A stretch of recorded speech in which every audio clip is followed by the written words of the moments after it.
Hello अस्सलाम वालेकुम, welcome back to our YouTube channel. आज जो वीडियो है वो है स्पैम अपडेट या कोर अपडेट में एक चीज डिस्कस की गई है वो ईट, EEAT। अब ईट का मतलब क्या है या ईट का जो एब्रिविएशन बनती है वो क्या है? वो है एक्सपीरियंस, एक्सपर्टीज, ऑर्थोरेटिस या फिर ऑर्थोरेटिस के लिए आप क्रेडिबिलिटी, और लास्ट में आता है टेस्ट वर्डीज। ये चार चीजें जो है ईट के मतलब को एब्रिविएशन है। अब स्पैम अपडेट में या कोर अपडेट में ये चीजें बहुत ज्यादा डिस्कस की गई हैं, ठीक है। अब कंटेंट में मैं अपडेट आई, कंटेंट में भी चीजें बताई कि कंटेंट आप कैसे अपग्रेड करें, कंटेंट में क्या चीज ऐड करें, क्या चीज ना ऐड करें, ठीक है। वो काफी चीजें बताई गई हैं। अब ईट में क्या स्पेसिफिकेशन है, ईट में क्या चीजें आ गई हैं जिसके साथ लोग अपने आप को जल्द से जल्द रैंकिंग फैक्टर में ला सकते हैं। अब वो क्या चीजें, वो हम वन बाय वन आपको डिस्कस करेंगे और आपको बताएंगे कि वो क्या फैक्टर्स हैं या वो क्या चीजें हैं जिसको हम लोग चेकआउट करें ताकि हम लोग जल्द से जल्द गूगल में या रैंकिंग फैक्टर में अपने आप को लेके आ सकें। अब जो ईट का फर्स्ट वर्ड है वो ई है, ठीक है। ई से हमारे पास जो फर्स्ट बनता है एक्सपीरियंस। आपका एक्सपीरियंस कैसा रहा किसी भी आर्टिकल को पढ़ने के बाद, ठीक है। आप एक आर्टिकल लिख रहे हैं, उसको आर्टिकल को अपनी वेबसाइट पर पब्लिश कर रहे हैं, ठीक है। अब आर्टिकल को सिर्फ पब्लिश नहीं करना होता, अब आपका जो रीडर है उस आर्टिकल को पढ़ने के बाद क्या फील कर रहा है, ठीक है, वो क्या एक्सपीरियंस कर रहा है उस आर्टिकल को पढ़ने के बाद। तो ये बहुत मैटर करता है, ये बहुत मायने रखता है कि भाई कि हमारा जो रीडर है वो क्या चीज ले रहा है, ठीक है, या वो क्या चीज चाह रहा था, क्या हमने उसको वही चीज प्रोवाइड की है या नहीं। तो ये चीज बहुत ज्यादा मैटर करती है कि भाई आपने वही चीज प्रोवाइड की है या फिर नहीं। दूसरा नंबर आता है एक्सपर्टीज, ठीक है।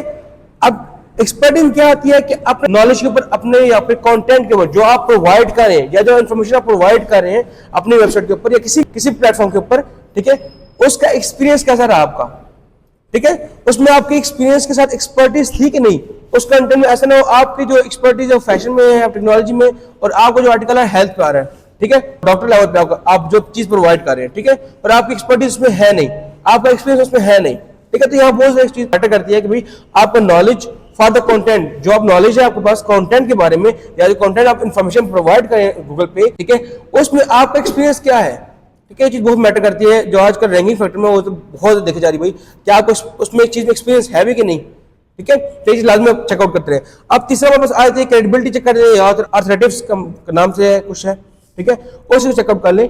अब इसमें जो है हमारे पास है क्रेडिबिलिटी, ठीक है, टू एस्टैब्लिश या कंटेंट को एस्टैब्लिश करें या बिल्ड करें, आप बिल्ड करें, बना रहे हैं अपना कंटेंट या फिर एस्टैब्लिश कर रहे हैं, ठीक है। इन दोनों चीजों को देखी जाती है।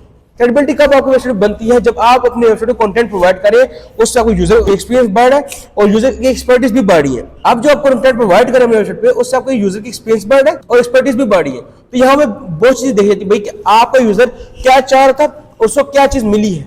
तो ये चीज बहुत मैटर करेगी आपके लिए और स्पेशली गूगल के लिए भी। गूगल को आजकल बहुत सख्त हुआ पड़ा है कि इन चीजों पर भाई कंप्रोमाइज बिल्कुल नहीं कर रहा, ठीक है। अब इसमें लास्ट चीज आती है वो टेस्ट वर्डीज आ जाती है। टेस्ट वर्डीज क्या है कि हम लोग जो इंश्योर करते हैं जो हमारा कंटेंट किसी वेबसाइट पे पब्लिश हो रहा है या अपने वेबसाइट पे या किसी के वेबसाइट पे हम लोग पब्लिश कर रहे हैं, हम इंश्योर कर रहे हैं इस चीज को एक्यूरेट, जो हमारा कंटेंट है वो एक्यूरेट है और सेफ है यूजर के लिए, ठीक है। आपके वेबसाइट पे कोई यूजर आया, उसके लिए जो कंटेंट प्रोवाइड किया जा रहा है वो एक्यूरेट प्रोवाइड किया, भाई जो चीज वो मांग कर रहा है, चीज डिमांड करेगी इस चीज की, वो बिल्कुल वही चीज दी जा रही है और आपके यूजर के लिए एक सेफ प्लेस है, ठीक है, जिसमें अगर वो कोई अपनी इंफॉर्मेशन देना भी चाह रहा है तो उसके लिए सेफ हो, ठीक है। थर्ड पार्टी को ऐसा ना हो कि जो है उसका जो कंटेंट है या फिर जो चीज प्रोवाइड करना चाह रहा है, ठीक है, वो कहीं सेल आउट करे, ठीक है, ऐसा नहीं होना चाहिए बिल्कुल भी। तो ऐसी चीजों पे जो जहां पे यूजर ने आपको अपने आप को सेफ फील करे, किसी वेबसाइट पे आए और सेफ फील करे, तो वो चीज बहुत जरूरी होती है, ठीक है। अब जो है हमारे पास इसी के अंदर आ जाती है कि जो ईट है वो इंपॉर्टेंट क्यों है, वजह क्या है, ठीक है। अगर आप सोचते हैं भाई हम लोग गूगल पे अपनी वेबसाइट को या अपने कंटेंट को, अपने कीवर्ड्स को रैंक करें, ठीक है, तो आपने ईट को लाजमी अपने माइंड में रखना है। अगर आप माइंड में नहीं रखते, अगर आप ईट को अपने माइंड में नहीं रखेंगे तो आपको क्या होगा कि आप उस तरह रैंकिंग फैक्टर में नहीं आ सकते, आपका एक्सपीरियंस नहीं होगा, आपकी एक्सपर्टीज नहीं होगी, क्रेडिबिलिटी की वेबसाइट बनेगी नहीं, तो आप क्या करेंगे, आहिस्ता डी रैंक होते जाएंगे, ठीक है। लास्ट में टेस्ट आ जाता है, भाई आपके वेबसाइट पे यूजर आया है, उसको चीज जो चाहिए थी वो चीज नहीं मिली, ठीक है, उसका टेस्ट आपने फुलफिल नहीं किया, ठीक है, जब जिस चीज की डिमांड कर रहा था आपने उसको फुलफिल नहीं हुआ आपका, तो क्या होता है आपकी जो आहिस्ता विद पैस ऑफ टाइम डी रैंक होता रहता है। अब डी रैंक क्या होता है कि जो आपको फर्स्ट करे, आपका जो आर्टिकल्स थे वो पहले दूसरे तीसरे पेज पे आपके आर्टिकल्स आ रहे थे, जब यूजर ने आया बाबा भाई वेबसाइट पे अच्छी चीज नहीं है, ठीक है, तो आप क्या होगा कि जो आपकी रैंकिंग होगी वो आहिस्ता चौथे पांचवें छठे पेज चली जाएगी, फिर आहिस्ता विद पैस ऑफ टाइम बिल्कुल खत्म हो जाएगी, जीरो हो जाएगी। तो इस तरह ना करें कि आप जो चीज डिमांड करें, जिस चीज पे लिख रहे हैं, कोई भी कंटेंट प्रोवाइड कर रहे हैं, तो चीज लाजमी ध्यान रखें भाई कि आप जो चीज प्रोवाइड करें बिल्कुल एक्यूरेट है कि नहीं, ठीक है, तब जाके आपकी जो होती है रैंकिंग आती है। अब ईट में जो है ईट जो है वो प्रोवाइड करता है वैल्यूज, ठीक है, आपकी वैल्यूज प्रोवाइड करता है आपके कंटेंट को और आपकी वेबसाइट को, ठीक है। अब कंटेंट को कैसे प्रोवाइड करेगा? कंटेंट को क्वालिटी बेस पे प्रोवाइड करेगा, ठीक है, वैल्यूज कि आपका कंटेंट जो लिखा हुआ है हाई क्वालिटी का है कि नहीं, वो क्वालिटी बेस है कि नहीं, ठीक है। तो ये चीज है। अब जो वो आपको वैल्यू प्रोवाइड करे हाई कंटेंट पे, ठीक है, तो आपका फर्ज बनता है कि आप जो है हाई क्वालिटी कंटेंट जो है, अगर गूगल आपको प्रोवाइड करे कि भाई आप हाई क्वालिटी प्रोवाइड करें कंटेंट, तो आपका फर्ज बनता है कि आप भी जो नेक्स्ट आर्टिकल्स आने वाले या देने वाले जो कंटेंट आपका है वो हाई क्वालिटी ही हो, अच्छा क्वालिटी का हो और मेमोरेबल हो, ठीक है।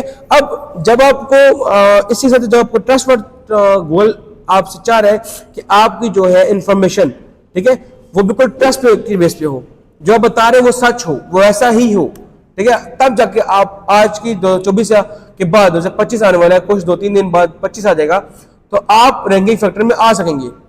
अगर आप सोचें भाई हम जैसे पहले एसईओ करते वही सेम हम लोग एसईओ भी करते रहेंगे, तो आप भूल जाए भाई आप दोबारा रैंक कर सकेंगे, ठीक है।